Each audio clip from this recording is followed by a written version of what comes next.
If you are working from the kit, like I am here, the first thing to do obviously is to open up your kit. I'm just going to break this seal here. And the first thing you will need, you'll find your pattern sheets under here, are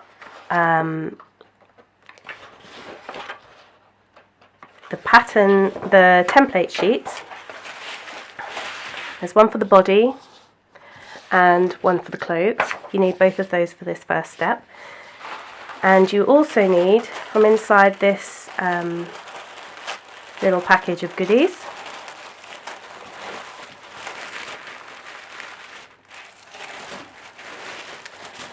you need the freezer paper, which is right at the bottom.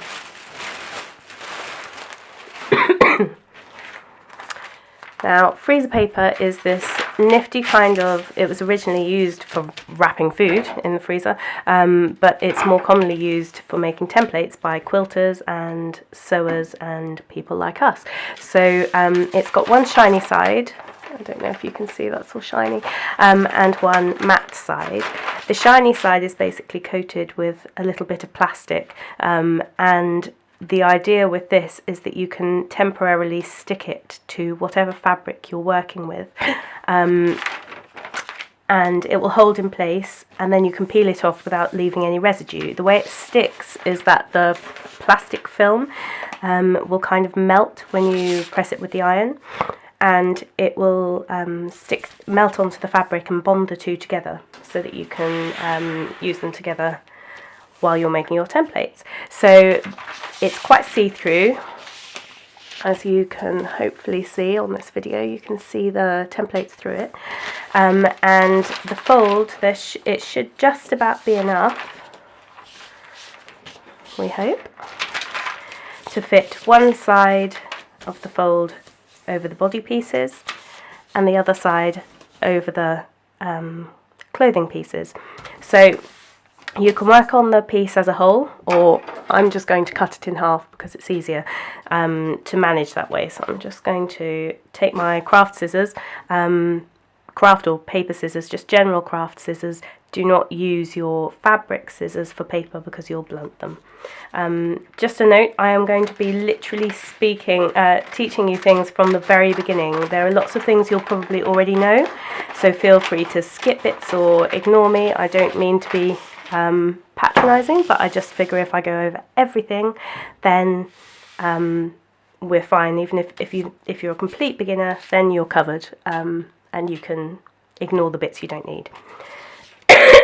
Excuse me, keep coughing, I've got a bit of a cold. So the first thing we're going to do is trace off the templates, the body templates.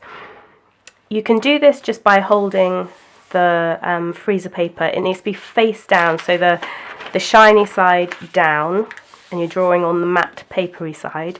You can do it just by holding it over carefully and drawing around the lines.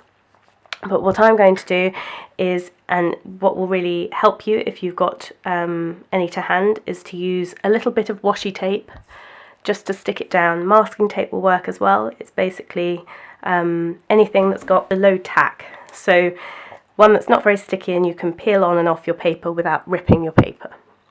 So I'm just going to cut off a couple of bits.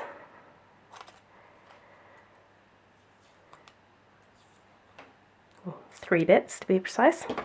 And then I'm just going to put them on my hand and peel them off again, just to remove a little bit of the stickiness, just to make them even less sticky so they're not going to stick and tear my paper.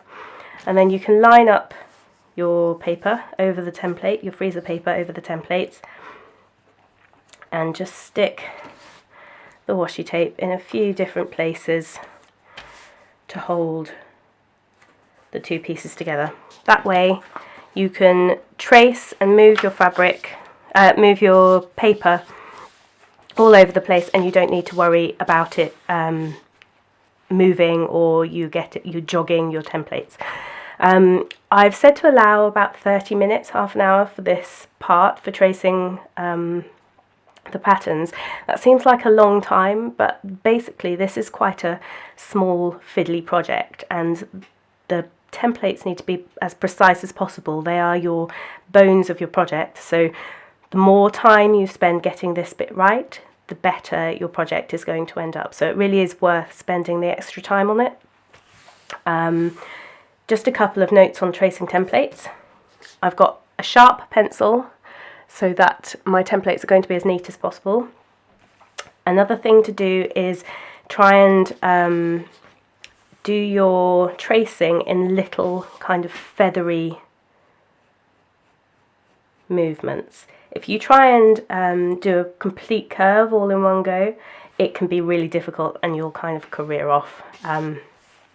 Whereas you want it to be as neat as possible and on the line. So I'm just going to trace around this. It's easier to trace on the inside of a curve, so you'll see me moving my paper around a lot, which is where the washi tape comes in super handy, so that I'm always tracing inside the curves. And with these pattern sheets, you don't need to do any duplicates. There is a pattern piece for every piece of fabric that you'll need to cut, so you only need to trace off one of each piece.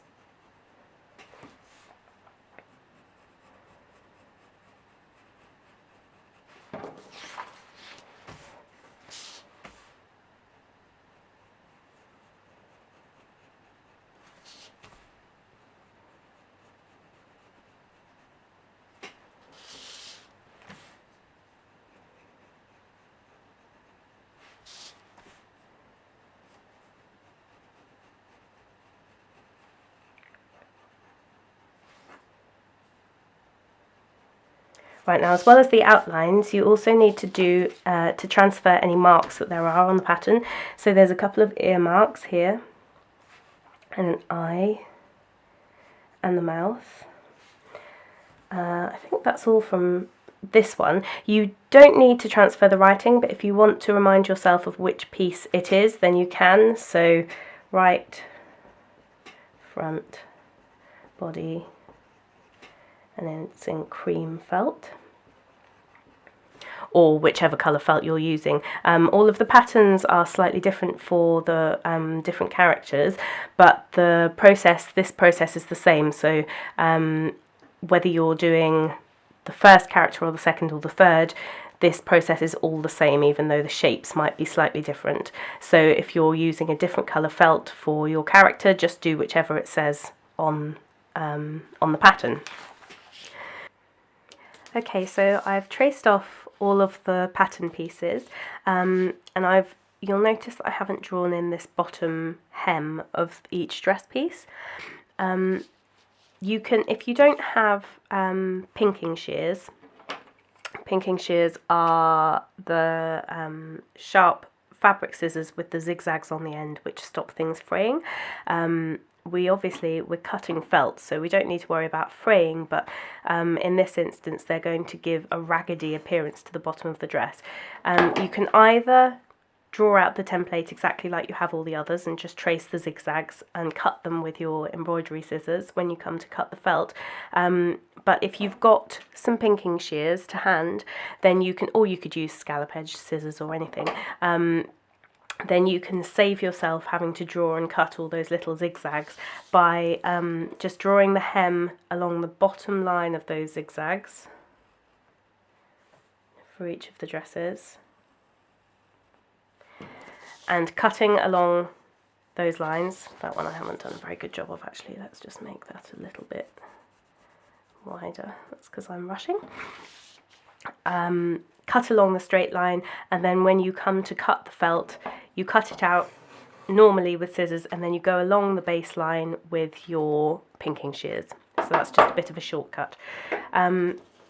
Once you've traced off all the patterns, remove the freezer paper from there. Then you just need to cut them out with your paper scissors. I'm just going to stick my washi tape out of the way there. You can reuse it however many times you need to.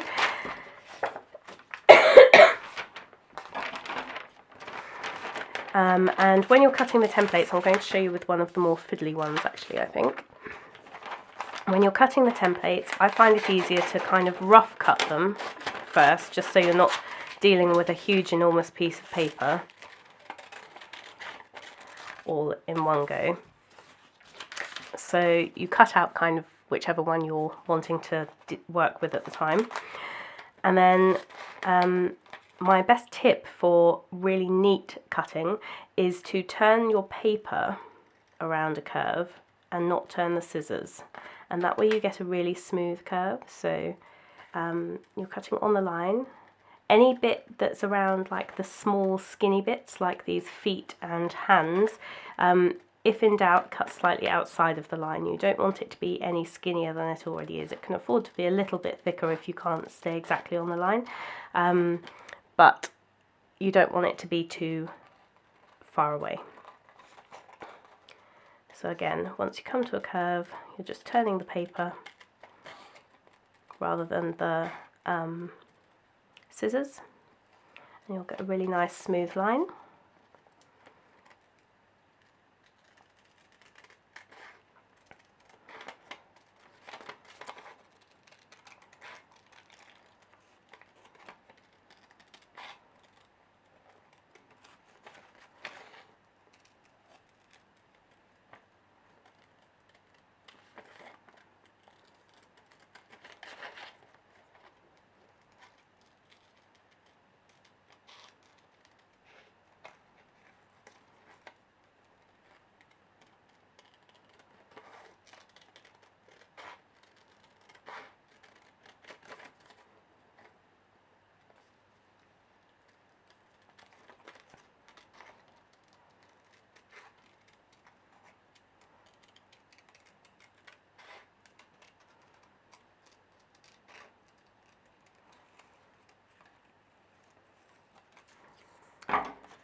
And then you carry on and cut all your templates out exactly the same way.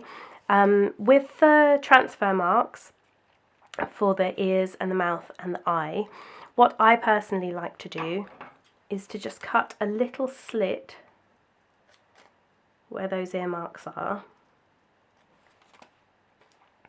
and where the mouth mark is, and then take a pin, which I don't appear to have, so I'm just going to do it with my pencil and poke it through that eye part.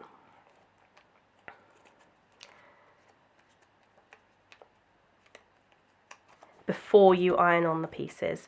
And you can do the same with this tail part, tail mark. Just poke your pencil through to make a little hole, and then that will you don't cut any pieces out of it, but you'll be able to push your water erasable pen through that, but I'll show you in the next step. So yeah, go ahead and cut out all your pattern pieces. Don't worry about transferring any of the marks for the dress pieces yet, we'll deal with that later.